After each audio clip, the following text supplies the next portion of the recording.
Hey guys, welcome to the Veteran Blueprint. I am your host, James J., and I am super excited today to have Liz Ferro on the show.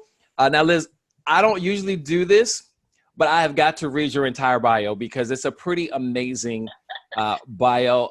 I've done several interviews over the last really year at this point, which is kind of crazy. I've been doing this for a year now, but I'm actually going to read your entire bio because I think people really need to hear.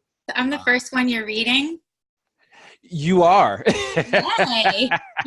You really like to really read the full bio, but to me, what you've done is so incredible that I think people really need to understand. Now they can go search this up, but for people that are just listening, I'm gonna read through your bio because I think it's pretty incredible. So, you are an author, mom, wife, speaker, a founder of the CEO of Girls with Soul, and that's SOLE. Yep. I'm sure they have SOUL as well, but it's Girls with Soul, SOLE.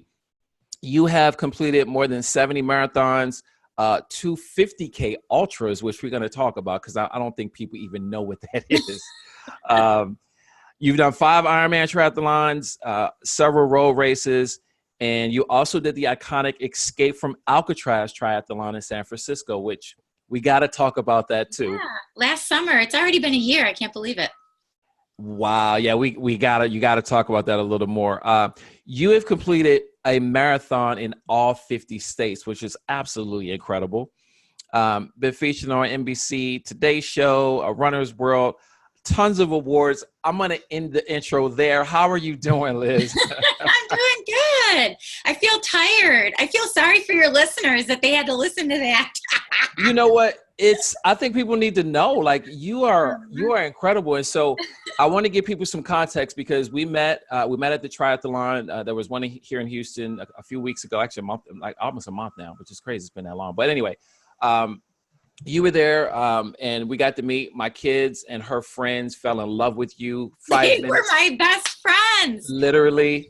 And then you and I got to talking. And so, I'm in that fitness space, kind of not full time, but I'm always into fitness. So anytime I meet somebody that's into that space, I'm always interested in their story. And your story is absolutely incredible. So we got to get into this. Thank you. But yes, my kids love you. And as I mentioned earlier, I got them in trouble though. You did, but it's okay. Hang out with me. Yeah. So you lost sight of them, right? Which yes, it freaks me out when I'm at an amusement park and I turn around and 2 kids are missing. Especially, and the 2 kids that were missing were really not even mine. But sometimes that's even worse because you're responsible for them. Yes. Yeah. So if my kid goes missing, I'm panicked. When somebody else's goes missing, like I don't even like kids that come in my house and get hurt. Right. I don't like to send kids back to their parents injured. So yes, my kids love you. Her friends love you. And so we're going to talk a little bit about the story. And so first and foremost, I want you to tell people how they can get a hold of you because I don't like to wait to the end. I want you to tell them, is it, Instagram, Facebook, however, what's the best way for people to get in touch with you that get more information about Instagram's probably the best. It's just at Girls with Soul. And like you said, SOLE is how I spell soul intentionally. Okay. And my email too is also a great one. It's just liz@girlswithsoul.org. Got it. Okay. I will make sure we get that out to people. And we'll put that in the on the screen for people as well. So, cool. So anyway, I don't like to wait to the end. I want you to, and then guys, listen, this is the book. Go get this book. And this is what Amazon, Liz. Yep, it's on Amazon. Girls with Soul. It is an absolute great read. And we're going to talk a little bit about this. So kind of take us back to kind of what was the motivation around you initially maybe getting into fitness and athletics, maybe younger and kind of on up into where you started doing the marathons, the triathlons, and then ultimately getting you to the point of starting Girls with Soul. So we'll kind of take it back a little ways to kind of get some context. Well, oh my Lord. I tell people, I do a lot of speaking engagements, and I tell people that honestly, I was put on this planet to do Girls with Soul. Yeah. And I know that for a fact. And I was raised Catholic when I was growing up. And so I went to a lot of Catholic schools with nuns and all that stuff. And they were always talking about a calling. Yes. And I never knew what a calling was. I thought it was like the bat phone or some shit like that, you know? Right. What is that? I totally never understood it. Yes. It didn't resonate with me at all. Until I realized that that was my calling. This is what I'm here for. So, I mean, if I'm going to reel it all the way back, this is going back really far because I'm pretty old. I was born in 1969, so I'm a geezer, but I was considered a Catholic Charities baby, I guess. Uh-huh. So I was put into foster care, and I was in 4 foster homes between birth and 2.5 years old. And wow, okay. There was abuse in all 4 of the homes that I was in. So I kind of went through a lot and wasn't adopted, obviously, right away. Yep. As a lot of kids are, you know, these days they're adopted right away. Right. But I wasn't. And so when my parents did finally adopt me, I kind of went in with some issues already. And my parents really, my dad in particular was really all about aligning people with their strengths and focusing on strengths. And I think that you had mentioned that to me earlier, that that's something that you like to do personally. Absolutely. And it makes perfect sense. Yeah.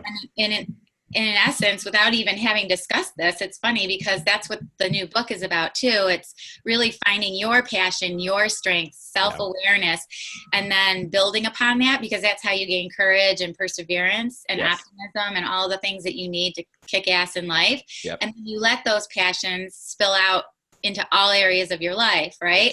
Yep. So you had said that you do that too, but I guess my dad was really into doing that with the 3 kids because they had one that was biological. Then they adopted a second child who was my other brother. So I have 2 brothers, and then they adopted me.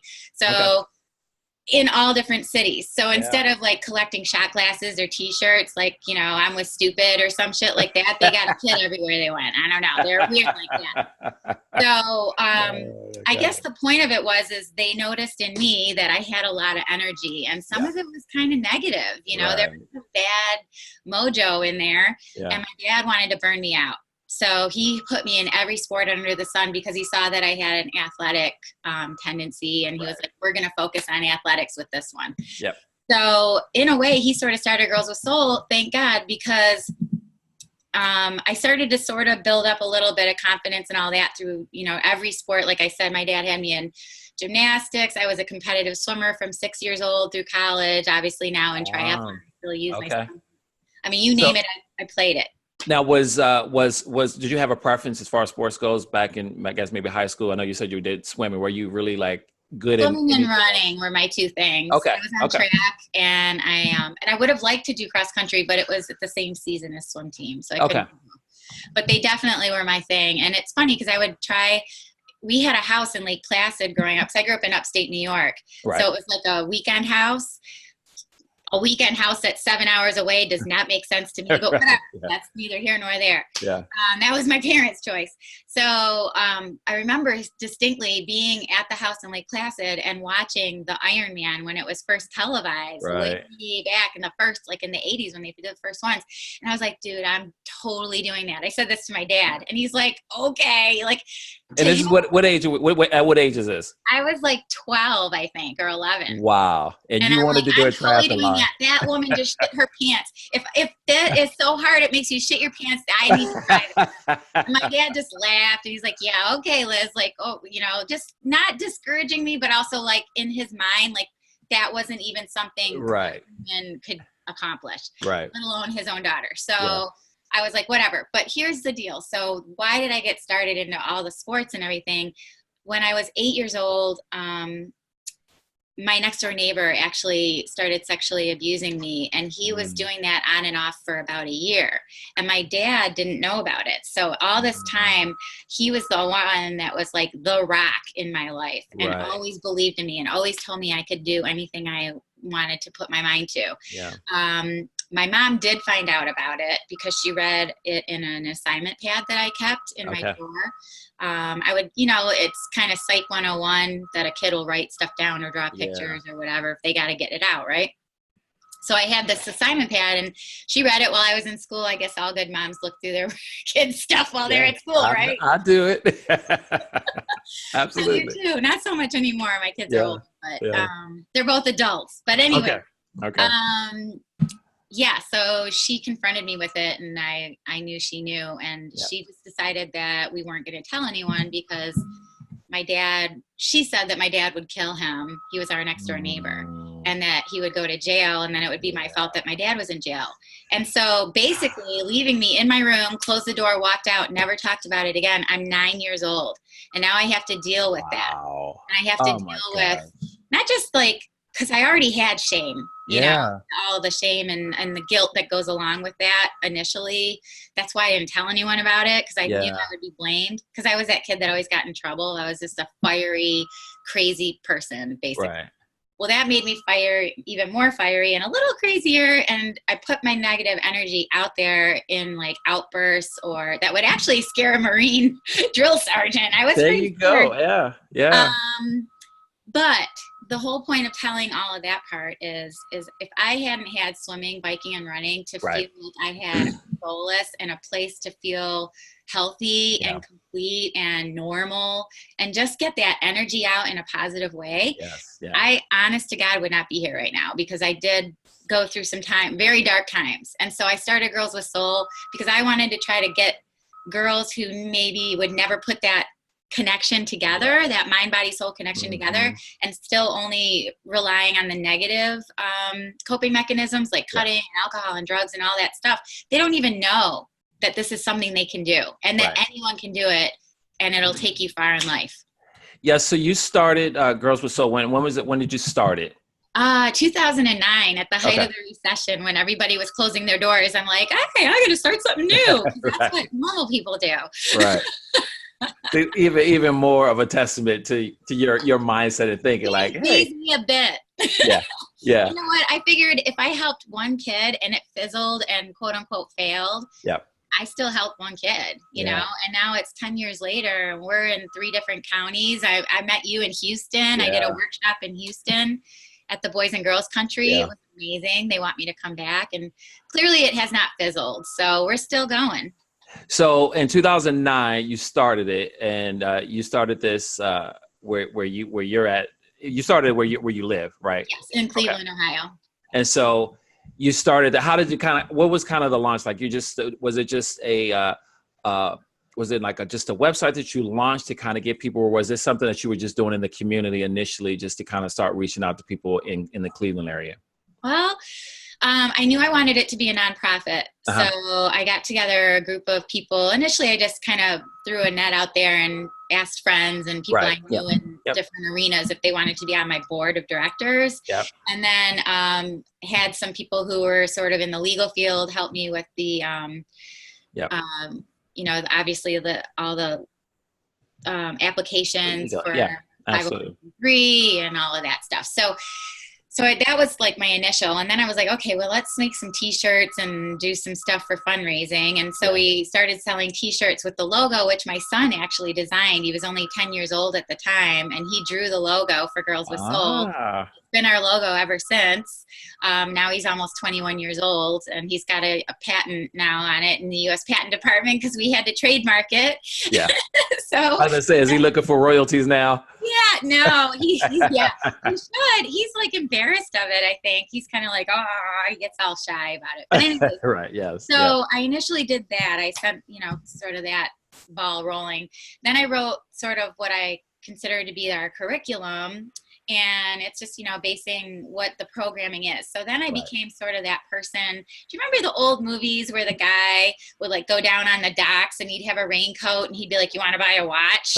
Right. Yes. To buy like stuff from him in a shady sort of way. Right. Well, it wasn't necessarily shady, but I didn't have kids, but I had programs. So now I've raised a little money. I've got my board of directors, my applications in for 501(c)(3) status.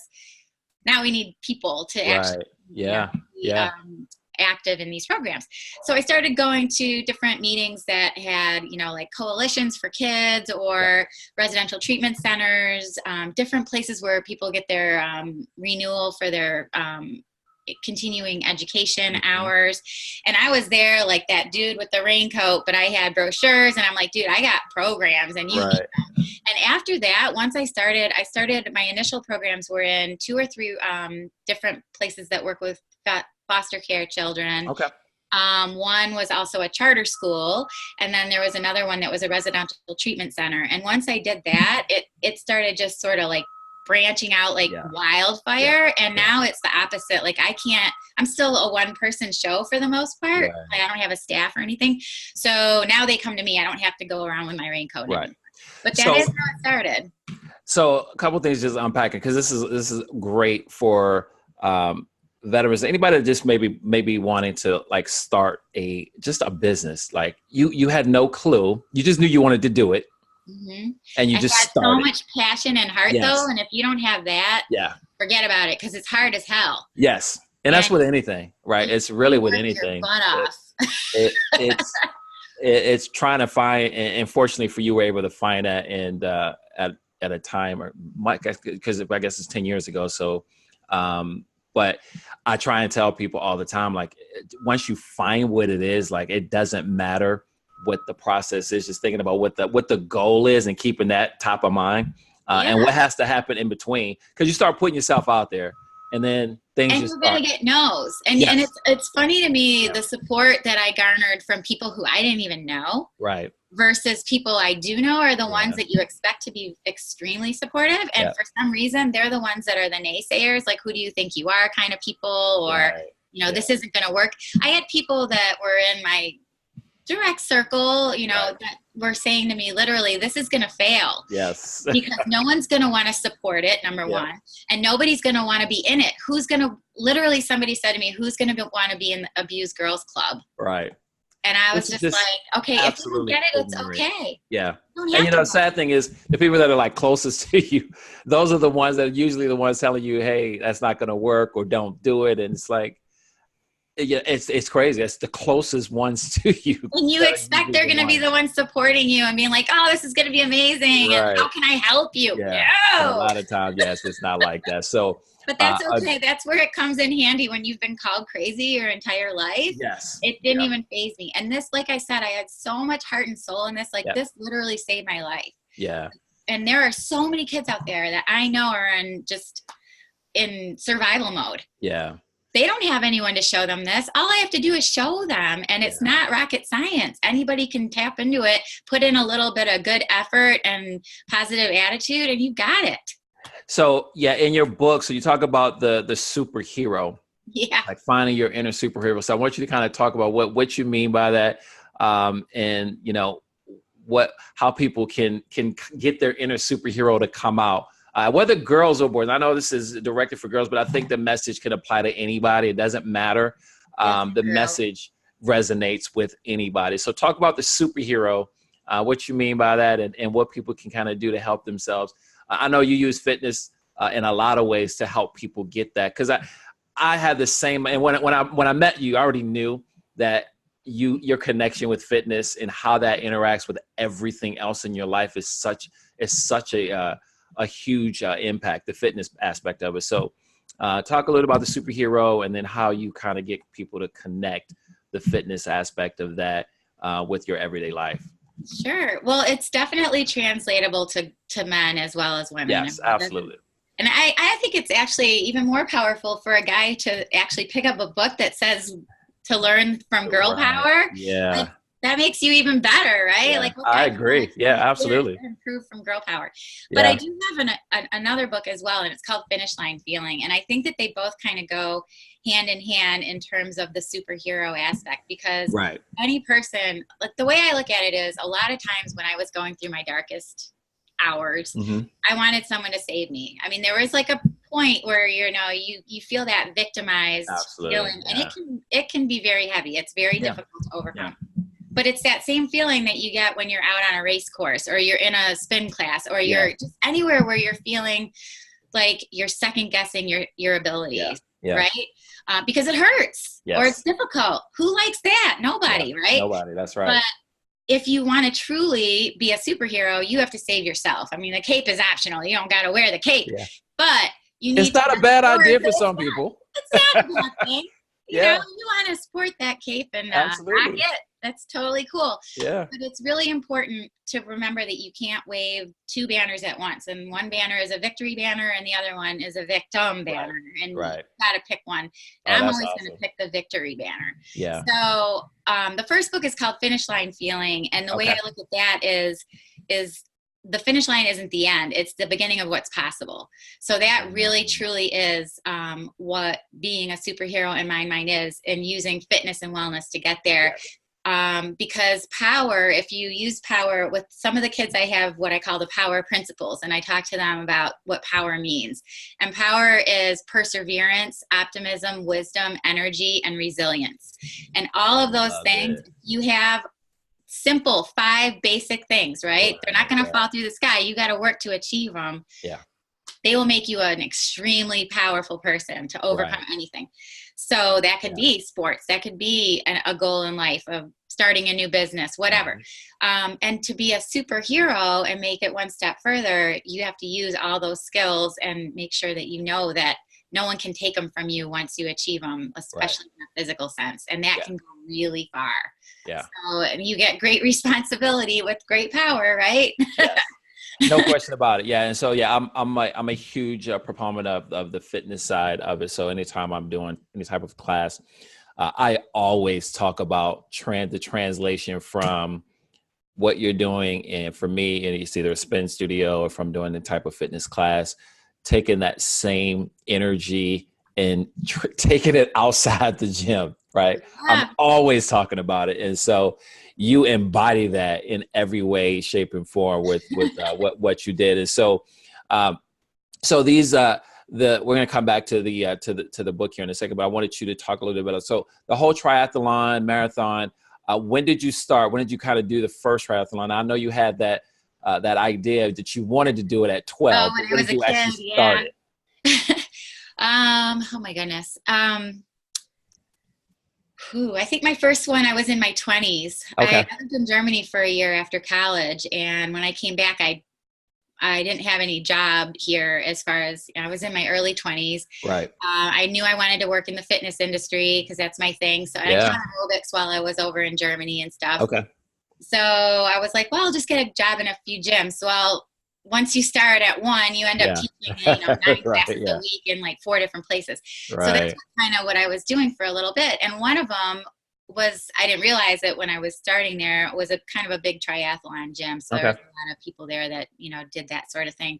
And I was in the pool just swimming laps, and someone came up to me and was like, hey, you're a good swimmer and blah, blah, blah. You should try a triathlon. And I'm like, funny you should say that. I want to. So I did, and I ended up winning my age group the first time. This was probably in like 1993. Wow! Was this a full, or how was it full No, try? It was just a sprint race. But the thing was, I had never done one before. I borrowed a bike from somebody. It wasn't even my bike, and I was hooked immediately. I mean, I was like, this is for me. So I was like, I like to see how far I can push myself. And I'm like, I'm going to do an Ironman. And all my friends who were seasoned athletes were like, you don't just do an Ironman. You have to like build up to it and all this stuff. I'm like, well, I'll do a half before I do a full. And they're like, no. Like people do triathlon for years before that. I'm like, no, I'm doing it. And I did. And in 1995, I did my first Ironman. So break down for people that may not understand the Ironman.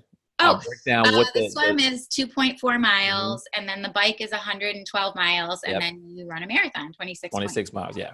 Yes, I have some people in my spin class that do these tries. And listen, I have such a appreciation for people because this is different. You have to have a different mentality to want to go do that.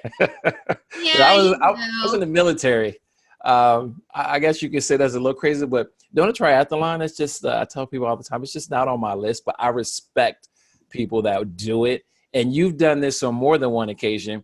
And also with the actual just running a marathon. So I mentioned in the intro that you've done a marathon in every state. Yeah. Tell me why you wanted, was this just, how did this did this come about, or did you set out to say, I'm going to run a marathon in every state? I set out to do it for Girls with Soul. So it was actually a campaign called 50 States for Soul. And it as like a fundraiser / awareness builder. And it was kind of funny when I started it, I was 45 and I thought, okay, I'm going to give myself 5 years to complete this. And my husband was like, he's always a numbers guy, right? Okay. So he's looking at, okay, how much is this going to cost us? All over the country, right? Doing these races. So he's like, okay, that's doable. 5 years. Well, we can arrange that. Cause all the money I raised went directly to Girls with Soul. It didn't pay for my travel or accommodation. Okay. Yeah. So of course, when I threw out the idea, my brother was there and, so, my family was there and my brother said, oh, you'll never do it. And I was like, what are you talking about? And he said, first of all, it's a stupid idea. Again, the closest ones. And the second thing he said was the clincher. He said, you're too old.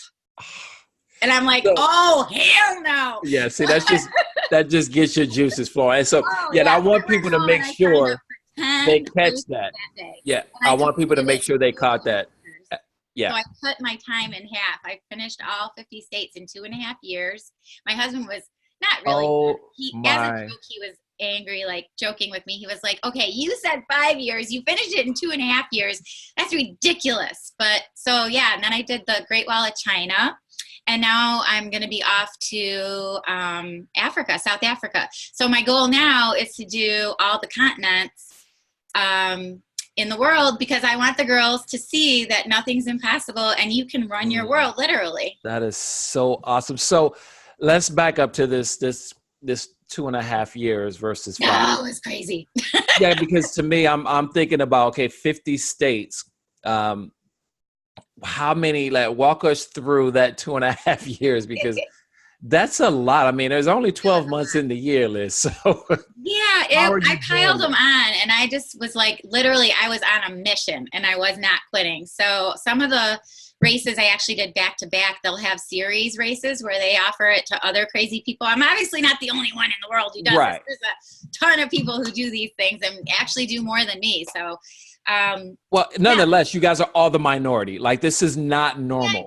I guess so, but not normal. So sometimes I was doing them back-to-back days. Sometimes I was doing them, once every couple weeks. It just depended on what was offered and what states I needed. Right. So actually a big part of it is like the logistics of it and trying to figure out where you're going to go, how you're going to make the time to get there.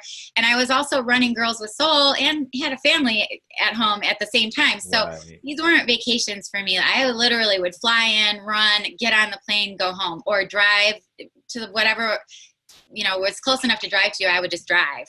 So I would literally drive to a race, run the race, get in the car, sometimes not even shower because the checkout was, they wouldn't give me late checkout or something. Right. Shower. And I would drive home. So, I was like in, out. Sometimes my kids would be like, where's mom? Like, they didn't even know where the hell I was. That is absolutely crazy, but so awesome for people to get this. Like, first, there's so much in there, Liz. So first of all, you're 45 is when you started this mission. Yeah. So if you're a veteran or, you're still in the military, you're 20, 30, like, listen, there's no excuse. People always like to bring up the KFC guy, the Colonel. Like, he started KFC. He was like 60 or 65 or something. So my point in talking about this is like this whole, it's because I talk to people that think like, oh, it's their life it's past. I'm like, you're 35. Like, shut up. Exactly. Well, that's a mindset. Yes, absolutely. And one that can seriously be overcome especially with endurance sports and with women, because women in endurance sports, we peak when we get older. Right. So it can be just so incredibly empowering that screw that mentality of, you're past your prime kind of stuff. I'm kicking the butt of a lot of the younger people, the whippersnappers, I call them. Right. So, it's just a matter like, how bad do you really want it? That's really all this boils down. How bad do you want it? We're not looking at times either. At a certain point, you're not going to be, I think a lot of people, especially in the running community, they're really all about like, if I'm not going to win or if I can't get a PR anymore, I don't want to do it. Right. And I feel really, that saddens me. That mentality saddens me because you're taking away that, accomplishment and that feeling of achievement and just the amazing experience of all of it. Like that, literally the finish line feeling, everything that comes with it. Why would you take that away from yourself just because you're not going to physically you cannot, at some point, there's a point where you're never going to be able to PR anymore. Yeah. And you have to accept it. But still, you're strong, you're out there, you're moving, you're healthy. Yes. Yeah. There's so much more to it than your time. Just winning. Yeah. Winning. Sure. It doesn't, you don't have to win. I think you're winning no matter what. It's a win to me. You're winning no matter what, whether your ass isn't on the couch, gathering dust. Right. You're winning. Absolutely. It's a win no matter what. And so, yeah, I want people to make sure they're getting this, like the whole age thing, and how bad do you want to do it? That's really all this boils down to, because it basically was your full-time job for 2.5 years. That was it. That was your focus. It was. Yeah. It was. And then I would come back and run a program for Girls with Soul, and I wasn't going to have excuses for the girls why I couldn't do it or why my legs hurt or whatever, know. And I mean, for you, it helps because, you kind of had the accountability and why you were doing it all. Yeah, they knew where I was. I mean, I share everything I do with the kids that I work with. So that's the whole point. Yeah, absolutely. The good and the bad. But I mean, I think it's important in really anything, especially in, I'm in the real estate industry. And so just having, because there's no one to tell you what to do. But it's so important to have a culture, have somebody that you're accountable to, because otherwise you just kind of like, I could do it. I don't have to. You take a shortcut here. It's so easy to take a shortcut if there's nothing or no one to be accountable to. And you obviously were doing it for your organization. And then the girls, I mean, you set a goal and you put it out there, and this is what I'm going to do. And nothing was going to stop you from doing it. Whether it took 2.5 or 5 years, it's just that extra motivation from your brother probably just pumped you up. Like I'm going to do this. I'll do 50 straight. When it's your sibling, because I have a sister too. And when she tells me, if she says, hey, you can't do this, I'm going to go extra hard just because it's sibling. Just watch me now, right? My kids are the same. It's the same thing. My son will tell my daughter she can't do something, and it just pumps her up even more just to prove him wrong. Yeah, and I think that's a great mentality, and the accountability. You're right. That's why I think racing. I call it racing. Again, it doesn't matter if you win or whatever, but having something on your calendar, that you're a little nervous about. Right. You want something to make you scared. Yes. Otherwise, the goal probably isn't big enough for you to achieve it. That is an awesome point right there. So if it's not making you scared, and I got a lot of mentors and a lot of people that I follow, and I hear this all the time about if it's easy for you to get the goal, it's not big enough. If it doesn't make you a little nervous, it's not big enough. So it has to be uncomfortable. You don't grow. It's just like a muscle. If you're not breaking it down and it's a little ouchy, then it's not going to get any bigger, right? No question about it. So tell me about for people that may not understand some of the stuff that goes on in the marathon and triathlon world. You did a 50K. Explain what that is. So people will understand what a 50K ultra is. It's considered an ultra. They're usually trail races, and it's 31 miles. So instead of, anything past 26.2 is considered an ultra. So the 50K is 31, and it's on trail, and it's usually pretty tough. Oh, gosh. Hills and climbs and stuff like that. So I've done that a couple of times, and I like trail running. It's a whole different animal than road racing. Like road racing is more of like the Ritz-Carlton. Right. Yeah. Running is like snot and your hand and stuff. A little more grimy. It's just a whole different volume. And I'm thinking it's got to be tougher because you got to look where you're going. Exactly. I mean, you can trip on rocks, on roots. Yeah. There's all kinds of stuff, and which actually I find to be a great distraction. From the mile. Yeah. Because I'm concentrating on what's around me, and instead of just like moving forward, you have no thought in my head, so it helps. But it's a tough race. I think the toughest one I've ever done, even out of all the 50Ks and the Ironman and everything, is probably the Great Wall of China so far, because there was over 5,000 vertical steps on the race course. So you're running 26.2 miles, but you're climbing 5,000 steps. Oh my goodness. It was insane. It was so painful. It was 102 degrees. And on the Great Wall, the only place where there's shade are they're sort of like little huts, where I think the soldiers maybe would like kind of like hang out in there and their guns and stuff. But they were small. So everything else, there's no shade on the Great Wall. And what month was this? What you remember what month it was? Yeah, it was 2 years ago I was there. It was May. It was actually like, they just did it like this weekend, actually. Okay. Oh, yeah. Yeah. Okay. Yeah, I don't know. I've never been to China, so I don't know what the weather is, but clearly 102 degrees. It's very similar to Houston. Is it? Okay. All right. Hot and that humid. sucks. Yeah. That sucks. Which actually, Ironman Texas was my worst Ironman I've ever done. It was the last one I've done so far, too. It was my 5th one, and it was so blazing hot. It was terrible. So was it summer? They did it in May at that time. I think it was a few years, like 2012, I think I did it. Okay. I don't know if they've changed it since then. And I think with good reason, maybe to a different month. It's brutal. And honestly, bonking on the bike. Usually people bonk on the run, and that's totally normal. Yeah. You don't see people in an Ironman. I mean, they're well-trained athletes. They don't bonk on the bike. They were bonking on the bike. That's even scary in May. That's really scary in May, because honestly, it doesn't get in Houston. It doesn't get really hot until July, August. That's when it's brutal. May's not brutal.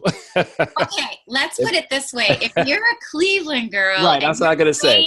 Let's put this in perspective. Winter, and you go in May to Houston, that's brutal. No, you're absolutely right. That is very true. If you don't live not here, for people who train in that weather all the time. Completely agree. Completely agree. So we know. Let's get back to this book real quick, because the program that you have with Girls with Soul, and then we'll wrap it up here. Okay. The program. So for people to get involved with Girls with Soul, doesn't matter where they live, they can get involved with it. Is that right? Yes. In terms of our participants. Yes. The girls. Yes. Right. Okay. I would say that we tend to have more impoverished girls and girls that are in residential treatment who could be from anywhere, but they live in a specific place where they need to get their counseling and so forth. And I bring the programs directly to the girls there. Okay. And so you've been doing some speaking. Do you have any speaking engagements coming up anytime soon? Any programs, any other appearances that you've got coming up soon that we can maybe help you get out there so people can track you? But the people need to get out there, and first I need to go get the book. But is there anything that you have coming up that maybe you want to share with everybody? Well, I do have one June 6th in Richmond, Virginia. Okay. So I will be there. It's at Om On Yoga. So you can get your Om on. Okay. Yeah. But it's a speaking engagement, also a book signing and yoga class. So it's going to be kind of like a workshop. It'll be really cool. Okay. So you're going to be in Richmond, Virginia. I don't know, you probably don't even know this. So that's my home. Richmond is home. It is. Yes. I grew up in Richmond. So I'm going to have to reach out to. It's a really cool city. I was only there one time before, also for a speaking engagement. I was invited to be on a panel, and I was so impressed with what an amazing city it was. I was so excited. Yes, Richmond is cool. Richmond raised me, but that is home. My mom and dad are still there. Hilarious. See, this was all meant to be. Right. Yeah, I didn't. I know you didn't know that, but yeah. So Richmond's home, and so I will, like everybody that I know in Richmond, I'm gonna put it out there so they can come support whatever you're gonna be doing. There's a sign up page. You can find it directly on the Om On Yoga Studio Facebook or website. Okay. All right. I'll make sure we get that out there. But yes, Richmond's home. Crazy. So I am excited for you to be home. I have to tell my parents to come check you out too. They need to. Let me ask you this: are you actually going to? Is there going to be an actual class at this yoga? Yes, I'm not teaching it. I don't teach yoga. But somebody who actually does teach it will be conducting the class. Got it. Yeah, my parents said they need to go do some yoga. Hey, how cool would that be? Yeah, so I wish I could come visit you. Is she still there? Say it again. Your sister, is she still there? No, so sister lives in Georgia. Okay. And then I'm in Houston, Texas, and parents are still in Virginia. So we're kind of spread out a little bit here, but Richmond's a great place. Richmond's awesome. So so I will make sure that I get all the information for where you're going to be in June. Go get the book, Girls with Soul, and Finish Line Feeling, right? Yes. They're both of them still available. Amazon. Yes. Okay. So guys, go look Liz up. She is awesome. The story is awesome. There's really no excuse for, people that I mean, there's so much stuff that people go through that they don't really know. And everything, by the way, that Liz talked about, it's in the book and more. And you more. gotta get the book. I was telling you earlier, my daughter was reading, and my daughter does not really like to read, but she was reading the book, and some of the stuff because you don't hold back. No, I don't. Which is really awesome that you're so transparent, because I think it helps other people come out to it. Really does. That's kind of the point, right? Yes, that's the whole point. It gives them permission to give voice to their own story, and then they don't feel so alone. They're like, shit, if she can do it, I can do it. Absolutely. Right? So to me, I feel like that's the whole point.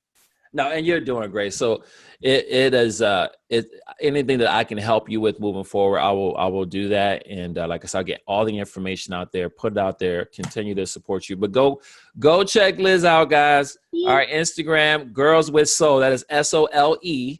Heck yeah.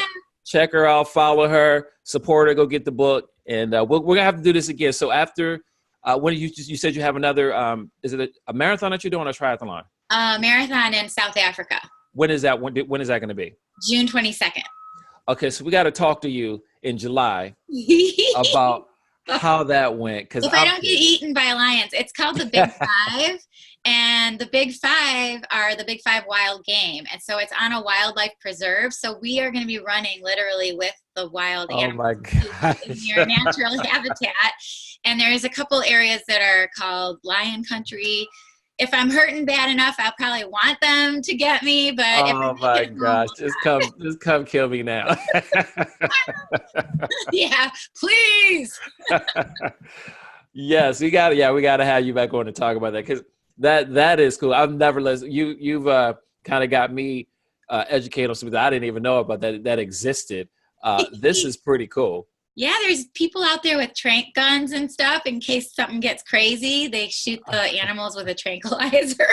That is, I don't know if I need that kind of adrenaline rush in my life. What did we say? You have to have a scary goal, right? Yes, but I don't want to die as part of it. I don't want to have that as part of it. Like, hey, you can do this, but you might die. Of course, listen, we might die tomorrow, and it might not be a lion. You never know. I could get hit by a bus the second I walk out the door. That is very true. I don't think they've had this race. They would continue to have this race for years and years and years if people were getting eaten. Very true. Very true. So I think I'm all right. You make sure you get some video of this. Okay. And then you come back on. We got to share, because that's pretty awesome. Thank you. Oh my gosh. Thank you so much for having me. My pleasure. So again, guys, go check it out. Girls with Soul, Liz Ferro, Ferro, for people that don't know how, probably didn't even really pay attention to your last name, but that's Ferro. Thank you so much, Liz. I appreciate you. And I am excited to see what you're going to be doing here soon. Any way we can support you, let us know. All right. Thank you so much. I appreciate all right, Liz. You Have take care. Have a great day. You too. All right. Bye-bye.